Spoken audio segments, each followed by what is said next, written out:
ramalan kebutuhan jangka menengah, gitu ya. Nah, kita berkaitan dengan rencana produksi tahunan. Apa lainnya yang berkaitan dengan rencana produksi tahunan? Peramalan jumlah ikan yang boleh ditangkap, JTB-nya bisa dikatakan jangka menengah nggak? Atau jangka panjang? Menengah. Lebih masuk ke jangka panjang, Bu. Ya, lebih masuk ke jangka panjang ya. Ya, jadi bisa jangka menengah, bisa juga jangka panjang. Karena apa? Stok sumber daya ikan itu kita menggunakan data time series tahunan. Jadi kita menduga kelimpahan ikan, potensi lestari, gitu ya, jumlah tangkap yang diperbolehkan berdasarkan apa? Data-data per tahunnya. Jadi bisa dikatakan jangka menengah dan juga bisa dikatakan jangka panjang. Maksudnya jangka panjang apa? Jumlah ikan yang diperbolehkan itu, jumlah tangkapan yang diperbolehkan itu bisa mendukung keberadaan ikan di masa yang akan datang. Jadi tidak hanya pada tahun tersebut dan juga bisa digunakan pada tahun-tahun seterusnya. Nah, stok sumber daya ikan. Status sumber daya ikan dalam suatu perairan. Kalau kalian cek websitenya IFM, mengunjungi websitenya IFM, itu ada nanti statusnya. Ada yang kuning, merah. Nah, statusnya itu akan berubah-berubah ya setiap tahunnya. Jadi melihat potensi lestari, melihat stok populasi setiap tahunnya. Bisa jadi tahun 2019 sumber daya pelagis kecil di WPP 571 statusnya sudah merah. Nah, itu apa? Dalam artian jumlah tangkap yang diperbolehkan harus dikurangi, gitu ya. Jumlah tangkap jumlah tangkapan ikan yang dilakukan oleh para nelayan melebihi kapasitasnya, melebihi jumlah tangkapan yang diperbolehkan. Nah, seperti itu. Ya, jadi pada masa sekarang, pada tahun ini dan juga pada tahun yang akan datangnya itu. Jadi outputnya ke tahun-tahun yang akan datang, ya.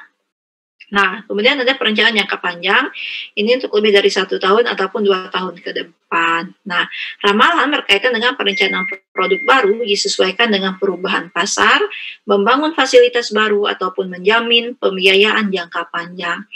Pelabuhan perikanan Lampulo kemudian berubah menjadi PPS Kutaraja. Apa perubahan yang dialami oleh pelabuhan tersebut? Dari segi fasilitasnya yang bertambah, dari segi luasan lahannya bertambah, gitu ya, dari segi jumlah armada penangkapannya bertambah, gitu ya.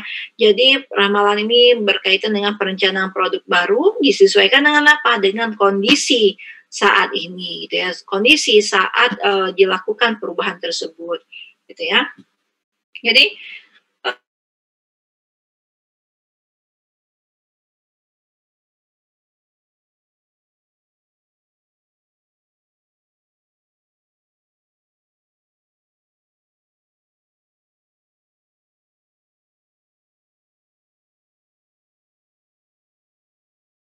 minyak di masa kini dengan harga minyak di masa lampau itu berbeda, ya. Bisa jadi nanti harganya ada yang 12.000 per kilogram, ada yang 13.000, 14.000 gitu ya. Dan itu juga beragamnya harga minyak tersebut ya dipengaruhi oleh apa? Dari merek tadi ya. Nah, bisa jadi juga karena apa? Dipengaruhi oleh waktu, gitu ya. Dipengaruhi apa? Kalau minyak dari sawit misalnya, ketersediaan bahan baku minyaknya gitu ya.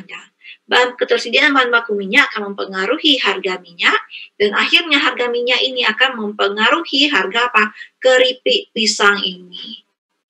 Ketika ada perubahan dari segi bahan baku, dari segi harga bahan baku, maka perubahan output ataupun perubahan produk kita juga akan terjadi gitu. Nggak mungkin kita tetap menstabilkan harga, tapi bahan bakunya itu sudah naik gitu ya.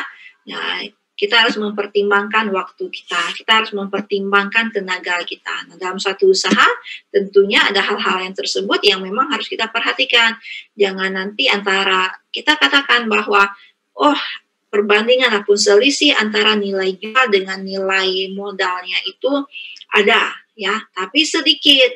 Nah, sedikit itu bisa nggak untuk membiayai waktu saya, membiayai tenaga saya, seperti itu. Jadi ada faktor tenaga, waktu di dalamnya sehingga ada analisis keuntungannya, ya. Nah, seperti itu. Kalau saya di madu itu beberapa kali perubahan yang kami alami itu adalah perubahan banyaknya ataupun besaran gram ataupun besaran botol yang kami jual, itu botol madu yang kami jual gitu. Karena apa?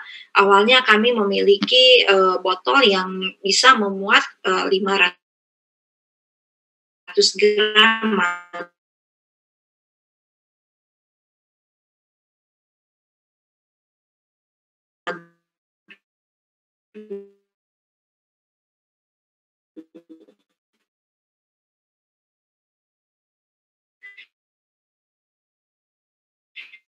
Nah, tapi semakin ke sini madu ukuran botolnya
mudah Bu Alfi jelaskan analisis